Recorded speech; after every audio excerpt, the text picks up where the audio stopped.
Bonjour et bienvenue à tous dans cette nouvelle édition du Grand JT des Territoires. Voici tout de suite les titres de l'actualité. Pour commencer ce journal, les équipes de Via Occitanie ont pu assister à une opération coup de poing des forces de l'ordre dans un quartier sensible de Nîmes. Une opération destinée à répondre au sentiment d'insécurité. Dans un instant dans ce journal. À Valençol, ce sont les producteurs de lavande qui sont en crise et n'ont pas d'autre choix, vous allez voir, que de brûler leurs plants. C'est ce qu'a constaté notre partenaire sur place de La Provence. Et puis, si vous aimez les animaux, ce reportage est absolument à regarder. Bien loin de la traditionnelle image du loup, Oracle et Meki ont un regard profond et attachant. Une équipe de TVR à Rennes a rencontré ces deux chiens loups champions du monde. Et puis en fin de journal, l'histoire est incroyable. Une partie du trésor découvert par un alpiniste sur un glacier du Mont Blanc en 2013 a été vendue aux enchères. 8 Mont Blanc a suivi cette vente pas comme les autres. Bien sûr, nous ne pouvions pas débuter ce journal sans revenir sur cette attaque terroriste qui a fait 1 mort et 3 blessés dans un lycée d'Arras, dans le Pas-de-Calais, vendredi dernier. 3 jours avant la commémoration de la mort de Samuel Paty, enseignant assassiné par un terroriste déjà en 2020. Dominique Bernard, professeur de français, est mort poignardé. Et partout dans les écoles de France, une minute de silence a été observée en hommage aux 2 enseignants. C'est difficile. C'est difficile de voir toute cette situation, toutes ces horreurs. C'est difficile de ne pas être en colère, mais en même temps, on a envie d'être empathique et tolérant. Et on a envie d'aimer les gens et de soutenir les familles, soutenir le métier aussi de professeur. Mathis, mon plus grand, de 13 ans, elle me dit il était à 10 cm du tueur et il a vu le corps du prof par terre devant lui. Et il a eu le réflexe de partir en courant et de se réfugier chez son copain. Un professeur assassiné tout simplement parce qu'il est professeur. Il est professeur, il enseigne, il est là pour éduquer ses enfants. C'est quand même assez émouvant que la République soit touchée dans son enceinte scolaire et pour l'éducation, tout ça. Puis je trouve que c'est important, moi actuellement je suis étudiante, c'est important de venir déjà puisque c'est un prof, puis aussi parce que c'est la France qui a été touchée par cet événement. À Nîmes, le quartier Pisevin avait été le théâtre d'échanges de coups de feu meurtriers durant l'été dernier. Alors en attendant l'ouverture prochaine d'un commissariat, environ 120 policiers, CRS et gendarmes mobiles spécialisés dans la recherche d'armes et de stupéfiants ont procédé à de multiples contrôles sous le regard rassuré de la population. C'est un reportage d'Olivier Michel pour Via Occitanie. Est-ce que chérie, tu veux qu'on le fasse déjà de visu ? Ouais, de visu, ouais. Contrôle de stupéfiants, contrôle routier ou dans les bus, c'est une opération coup de poing coordonnée à laquelle a été conviée la presse sur le quartier de Pisevin, avec une volonté affichée, montrer la présence de l'État sur le terrain. L'idée d'aujourd'hui, c'est de marquer par une présence massive d'effectifs sur le quartier, d'avoir une opération, je dirais, où on vient enserrer la totalité du quartier pour contrôler, rechercher au sein de l'ensemble des lieux qui sont compris dans ce périmètre. C'est pour ça qu'on a un déploiement de ce type, de près de 120 effectifs, qui est un déploiement massif au sein du quartier sur cette opération d'harcèlement de poignée. C'est ce type d'opération qui nous a permis de découvrir au sein d'un box, dans un sous-sol, 4 armes de guerre, 5 kilos de résine de cannabis. Une présence policière qui rassure la population, peu avide de commentaires. Si la police est là, c'est bien. Si la gendarmerie vient là, c'est bon. Parce que ça, là, on dort bien, on dort très bien. C'est une opération coup de poing qui bon, ça va pour les statistiques de la police, c'est bien, mais le problème, c'est pas ça. Ce qu'il faut faire, ils le savent vraiment en vérité. La drogue, elle vient d'où? La drogue, elle vient du Maroc. La drogue, elle vient d'où? Elle vient du Maroc. Couper les ponts avec le Maroc, moi il n'y aura plus de drogue. Annoncé en août dernier par Gérald Darmanin comme un symbole de reconquête, l'ouverture d'un poste de police mixte et provisoire dans le quartier doit intervenir avant la fin de l'année. Sans transition, je vous propose de nous rendre dans les Alpes de Haute-Provence face à un marché qui s'est effondré, celui des producteurs de lavande du plateau de Valençol qui n'ont pas d'autre choix que de brûler leur production. Regardez ce reportage d'Éric Camois pour notre partenaire de la Provence sur place. C'est triste, les paysages sont carrément différents. Vous pouvez voir autour de vous, c'était une parcelle de 20 hectares. Maintenant, il y a un chaume de blé, des lavandes arrachées. Je vais faire du sainfoin sans doute, parce que le céréal, le coût de production est aussi élevé. Je ne sais pas. Je ne sais pas où on va. pour moi, c'est une culture endémique de la région PACA. Du coup, quand il y a d'autres départements de France qui se mettent à en produire, ça nous coupe l'herbe sous le pied, quoi. Nous, ce qu'on valorise, c'est notre terroir. La lavande est typique de notre terroir, les touristes viennent pour ça. Vous voyez des nuages de touristes l'été, c'est pour voir la beauté de nos paysages. Là, on aura un paysage aride et sec, pas l'Espagne, mais presque, quoi. Les lavandes, vous en verrez parsemées, mais plus c'est marée violette. Dans les Vosges, l'entreprise Fertile innove depuis 60 ans afin de limiter l'usage du plastique en développant des pots de fleurs biodégradables dont 80% sont destinés au marché étranger. En créant la marque Sans Culotte, le fabricant espère maintenant convaincre le marché français. Vous voyez ce reportage d'Aurélie Colombel et d'Hélène Leplat pour Vosges Télévisions. Ici, la guerre contre le plastique est ouverte. 300 millions de pots sortent chaque année de l'usine Fertile basée à Le Syndicat. Des récipients fabriqués avec ces résineux venus du Grand Est. Une histoire qui a aujourd'hui 60 ans. À l'époque, tout était fait à la main quand un ingénieur trouve une solution mécanique. Il fallait transformer une cartonnerie qui faisait que du carton pour les chaussures et qui était vouée à la disparition.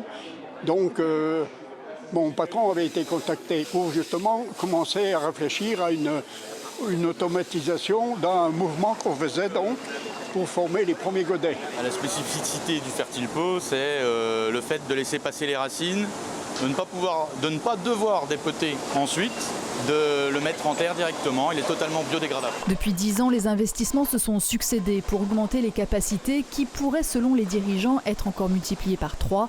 L'entreprise emploie désormais 60 personnes et dégage 10 millions de chiffre d'affaires. 80% de la production part à l'étranger. Alors, pour percer davantage le marché français, une nouvelle marque vient d'être créée. Les Sans Culottes fait évidemment appel à l'histoire française, donc révolutionnaire, à la révolution dans le jardin, d'une part, et la plante sans culotte, c'est la plante sans déchets. Même si les tarifs ne dépassent guère quelques centimes, ils sont toutefois 2 fois plus chers que leur homologue en plastique. Pour faire son trou, le godet en papier cartonné aurait besoin d'un coup de pouce. On a réussi à supprimer les pailles en plastique, les cotons-tiges en plastique, la vaisselle en plastique. Nous, ce qu'on veut maintenant, c'est arriver à supprimer les pots de fleurs en plastique. C'est possible, on a une solution qui marche. Et donc, ce que l'on veut, c'est sensibiliser le gouvernement. Depuis 10 ans, le secteur d'activité qui décarbone le plus, c'est l'industrie, dont les investissements se multiplient en ce sens. Fertile, par exemple, a amélioré ses emballages pour chasser le plastique et installera prochainement une machine pour rendre les pots plus résistants à l'humidité. Tout comme les montagnards, les jardiniers ont besoin dans les potagers d'être bien chaussés. Depuis 1908, le fabricant des chaussures Paraboot produit, après 150 opérations manuelles et 6 semaines de travail, des chaussures de très haute qualité, connues pour leur résistance. Mirko Precci nous emmène à la découverte de ce savoir-faire centenaire pour Télé Grenoble. Regardez. Depuis 1908, la société Richard Ponvert fabrique des chaussures, les Paraboot. Cette entreprise familiale est née à Izeaux, là où a grandi Rémi Richard, fondateur de l'entreprise. Rémi Richard, qui est un fils d'agriculteur, décide juste après la Première Guerre mondiale, part aux États-Unis et il découvre l'utilisation du caoutchouc pour protéger les semelles, qui à l'époque étaient principalement des semelles en cuir ou des semelles en bois. Il décide donc de fabriquer des semelles en caoutchouc, ce qui fait rapidement la renommée de Paraboot. Au fil du temps, l'entreprise a créé des chaussures pour les pilotes d'essai du Concorde. Ça a pu être des chaussures pour des explorateurs comme Paul-Émile Victor pour des expéditions. En 1980, l'entreprise est en faillite, mais la mode change et le modèle Michael est plébiscité. La société se relève et se concentre désormais sur les chaussures de ville. Aujourd'hui, la marque iséroise garde la même recette. Elle se veut être garante du fabriqué en France.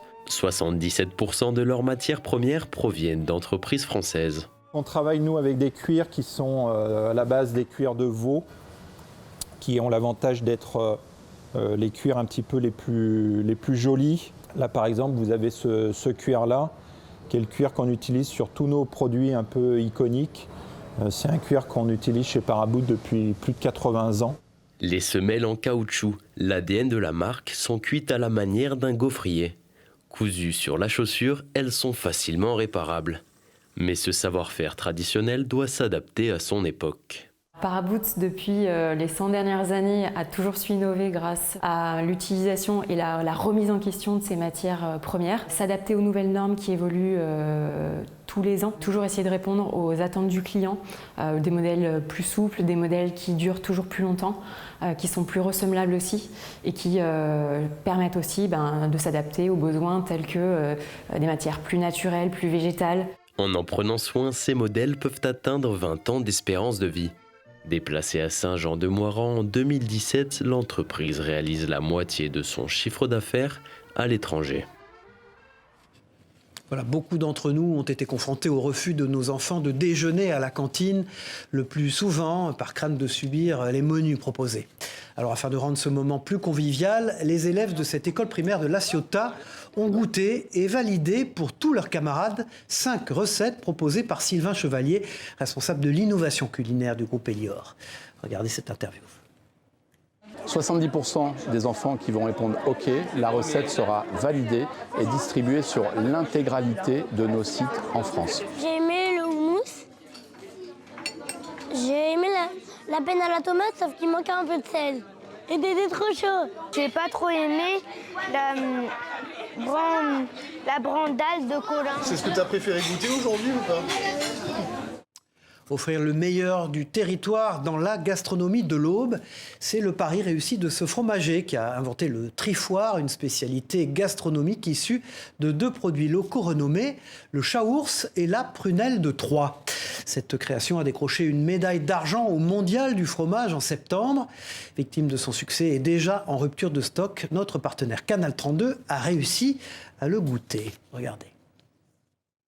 Voici le trifoire, un fromage de chaours badigeonné à la prunelle de Troyes, un combo gagnant 100% local. La liqueur est coupée à 50% avec de l'eau pour garder le bon équilibre. Si on l'utilise pur, on va tuer le pénicillium du fromage, donc toute la croûte blanche. Et le fromage va prendre énormément de puissance, mais la croûte va devenir grise. Donc un aspect visuel pas très agréable et un goût d'alcool trop fort. Ça change foncièrement le goût du chaours. Par contre, la prunelle, le goût d'alcool de prunelle ne domine pas. Donc c'est tout en finesse, tout en discrétion. Une fois la recette réalisée, tout réside dans l'affinage. Il faut ensuite suivre l'évolution du fromage et le développement de sa croûte. Après, le fromage est mis en chambre froide, évidemment, sur des pailles de seigle. Il est couvert pour empêcher qu'il sèche au contact du froid. Et puis au bout de 12 jours, on le réemballe et il est bon à consommer. Résultat, un fromage au goût sucré. Pour le savourer, mieux vaut le sortir 2 heures avant pour qu'il soit à température ambiante. Un produit artisanal qui peut facilement s'accorder. C'est un fromage qui peut se déguster très facilement avec de la prunelle glacée. Ça, c'est très bon. Il peut se déguster également en croustillant, en feuilles de brique, avec un flambage à la prunelle également. Et puis tout simplement avec du champagne. Ce produit purement local l'est jusque dans son nom. Et pour cause, le trifoire, c'est un petit cours d'eau qui prend sa source à Saint-Germain et se jette dans la Seine à Saint-Julien-les-Villas. Un produit mûrement réfléchi donc. Éric l'élabore depuis le mois de juin. Et le travail a payé, car s'il n'en fait pas tout un fromage, 2 de ses créations, le trifoire et le Monron, un petit mourni affiné au marc de raisin du Jura, ont été récompensés au Mondial du fromage à Tours le 10 septembre dernier. Les 2 ont été primés par une médaille d'argent.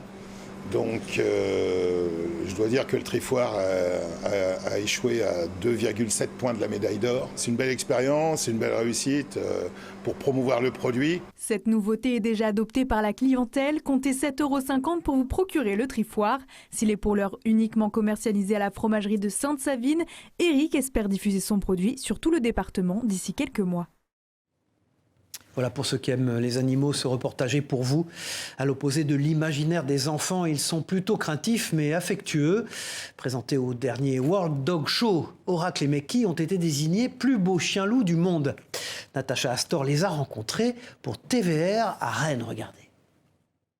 Alors ça c'est Mikey, un chien-loup de Sarlos de 6 ans. Il est brun forêt. Et voilà, c'est un chien qui fait des concours depuis tout petit. Plus beau chien-loup Sarlos du monde, mais devant les caméras, Mikey et Oracle font un peu les timides. Ah va pas venir. Viens, allez viens. Oracle, 5 ans, pelage gris-loup, a conquis le jury et remporte la plus haute récompense du monde en devenant meilleure femelle du concours face à 28 concurrentes. C'est un petit peu réservé de l'humain, souvent il recule. Bon, elle est assez habituée, donc elle recule plus du tout devant les juges, elle fait même des câlins. C'est pour ça qu'elle gagne. C'est un peu pour ça, elle charme les juges. Cette passion des canidés, Orlan la tient de sa maman, Vanessa, qui adopte son premier chien loup il y a quelques années.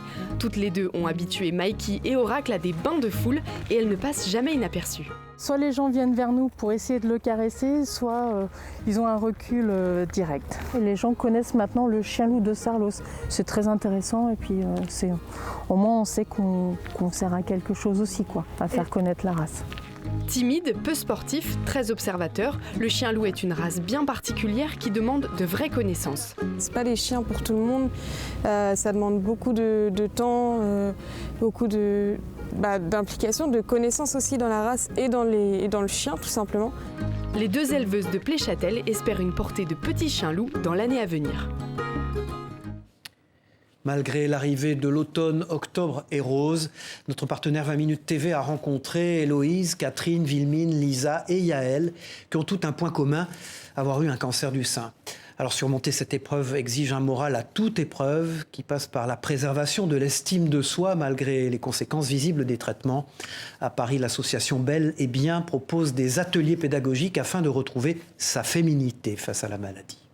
Il y a une partie soins et une partie make-up. Et vous allez voir qu'on va plus parler d'effets pour le make-up. On ne va pas être sur un cours de maquillage. Plus, on parlera d'un effet bonne mine. On va aller se positionner en faisant un 3 sur le visage qui permet de sculpter en fait, le visage, de donner bonne mine.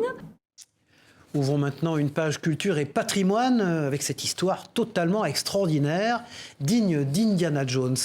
Plusieurs dizaines de pierres précieuses découvertes il y a près de 10 ans par un alpiniste dans les débris d'un avion écrasé en 1966 dans le Mont-Blanc viennent d'être vendues. Pour notre partenaire 8 Mont-Blanc, Luc Arouc a assisté à Chambéry à cette vente aux enchères, pas tout à fait comme les autres, vous allez voir. Voici une partie du butin de celui que l'on surnomme le trésor des Bossons. Ces nombreuses pierres précieuses ont été découvertes il y a 10 ans par un randonneur parmi les débris d'un crash d'avion survenu en 1966 dans le massif du Mont-Blanc. Si cette histoire semble sortie d'un album des aventures de Tintin, elle est bien réelle, en témoignent ces nombreuses pierres précieuses. Ce sont des lots assez hétéroclites, classés entre émeraude, saphir. La jadéite se trouve ici. On a à la fois certains gros calibres qui sont vendus à l'unité. Souhaitant garder l'anonymat, le randonneur au Savoyard, ayant découvert ce précieux trésor, a aujourd'hui décidé de s'en séparer grâce à une mise aux enchères organisée à l'hôtel des ventes de Chambéry. Bijoutier, passionné ou simple habitant de la région, de nombreux curieux ont fait le déplacement pour espérer s'arracher l'un des 40 lots mis en vente. Moi j'achète et je revends des pierres précieuses. Donc ici on peut peut-être trouver des belles opportunités, il y a quand même de belles pierres. C'est des pierres qui ont une histoire aussi puisque c'est quand même un crash d'avion. Outre leur valeur marchande, ces pierres précieuses ont évidemment aussi une grande valeur historique. L'extraordinaire récit, ponctué encore aujourd'hui de nombreux mystères, participe à la renommée de ce fabuleux trésor. C'est extrêmement rare d'avoir aux enchères un trésor découvert dans les glaces. La glace souvent broie beaucoup de choses, elle casse tout, les épaves reviennent déchiquetées. Là, c'est des pierres qui ont survécu à un crash, il y a eu du feu sûrement. Les bijoux d'habitude ça fond, là c'est pas le cas. Il n'y a pas eu de survivants malheureusement et ça miraculeusement c'est dans une boîte en métal qui n'a pas souffert. C'est la première fois de ma carrière que j'ai un trésor comme ça à vendre dans des circonstances aussi exceptionnelles. C'est aux alentours de 15h30 que débute la mise aux enchères. Et certains semblent bien décidés à repartir avec leur propre morceau du trésor. J'ai 1600 madame. Mis à prix entre 20 et 500 euros, certains lots se sont vendus jusqu'à 2000 euros pièce. Et si chacune de ces pierres a aujourd'hui trouvé preneur, la seconde partie du trésor est toujours visible au musée des cristaux de Chamonix, proche de là où elles ont été retrouvées. Voilà, et à Toulouse, c'est un poème manuscrit écrit par Jacques Prévert pour le décès de son ami Boris Vian, qui a été mis lui aussi aux enchères. Ce poème manuscrit témoigne de l'amitié et du lien indéfectible qui liait ces deux hommes, artistes à la très forte sensibilité. Le poème composé par Jacques Prévert est adressé à Ursula Vian-Kubler, seconde épouse de Boris Vian, au décès de ce dernier en 1959. Ça reste quand même deux grands monstres de la littérature française, donc forcément c'est des témoignages qui sont assez inédits et assez rares en fait. On sent l'amitié, on sent la fragilité de l'intellectuel et c'est vraiment, un très poignant hommage.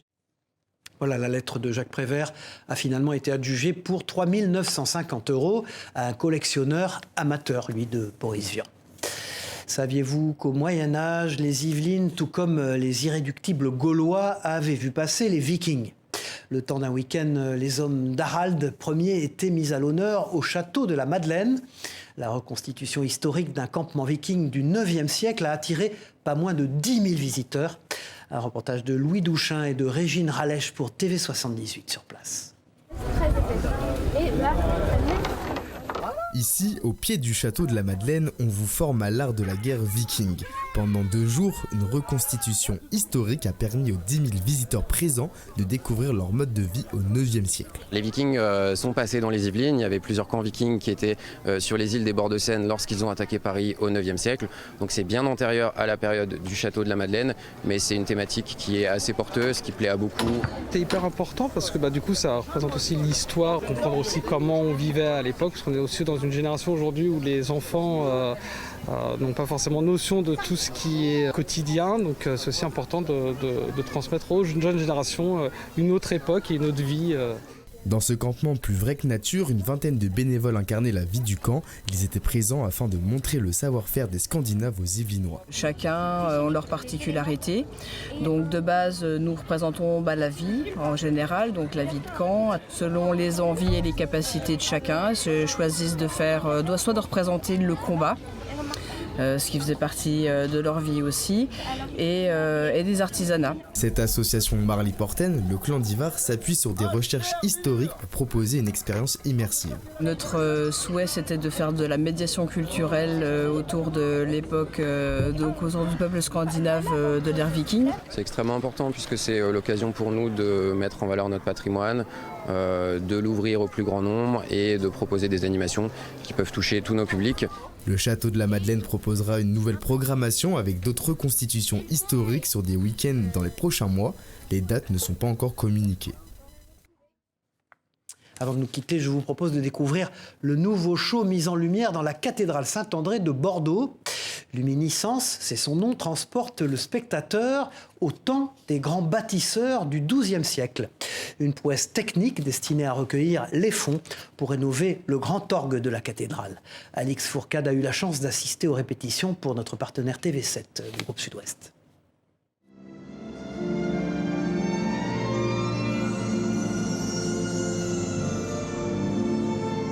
C'est avec délicatesse que les traits de la cathédrale Saint-André se dessinent sous nos yeux. D'abord, on va commencer par un parcours immersif dans le déambulatoire pour découvrir les 7 chapelles de la cathédrale mises en lumière. Puis, le public va s'asseoir dans la nef. Et là, le spectacle est articulé autour de 3 actes. Un premier sur l'architecture et la construction de la cathédrale, il y a plus de 1000 ans. Près de 1000 ans, pour être exact. Deuxièmement, on va découvrir les vitraux et leurs jeux de lumière qui métamorphosent la cathédrale de l'aube au crépuscule. Et le 3e acte, c'est autour de la musique à travers les époques, donc du Moyen-Âge au baroque jusqu'à l'époque contemporaine. Un spectacle de mapping de 35 minutes, résultat de 6 mois de préparation en amont pour l'entreprise Luminiscence. On souhaite que notre public puisse apprendre quelque chose, repartir de spectacle en ayant appris sur l'histoire et les secrets de cette cathédrale. Mais effectivement, avant tout, cet édifice a été fait pour élever dans une dimension spirituelle. Et donc on a cherché à susciter cette même émotion, telle que nos grands bâtisseurs ont cherché à le faire aussi il y a près de 1000 ans maintenant. L'animation sera diffusée tous les soirs du mercredi au samedi jusqu'au 17 décembre, avec 7 soirées exceptionnelles de musique live prévues, animées par le chef d'orchestre Alexis Dufort. Vous allez entendre du Fauré, vous allez entendre du Gounod, du Dvorak, du Grieg, des grands classiques, des pièces un peu moins connues.